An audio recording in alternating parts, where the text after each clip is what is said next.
Suivre en temps réel les déplacements des personnes infectées par le Covid-19. En Corée du Sud, c'est une partie de la stratégie adoptée par le gouvernement pour contrôler l'épidémie.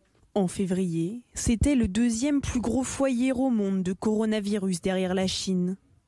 Aujourd'hui, le pays est presque sorti de la crise sanitaire. Le modèle de prévention adopté par le gouvernement repose sur le recensement et l'isolement des cas suspects. Leurs déplacements sont reconstitués à l'aide des images de vidéosurveillance, de leurs transactions bancaires et du bornage de leur smartphone.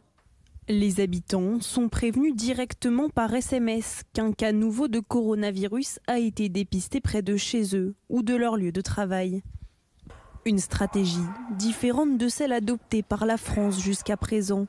Le comité d'analyse, recherche et expertise devra se prononcer sur la mise en place d'une stratégie numérique d'identification des habitants ayant été au contact de personnes infectées par le coronavirus. Des initiatives de divers ordres, avec des technologies très différentes, elles seront toutes évaluées et le comité aura un rôle dans cette évaluation. En France, l'utilisation des technologies se borne pour l'instant au déploiement de drones, comme ici à Marseille, pour prévenir la population.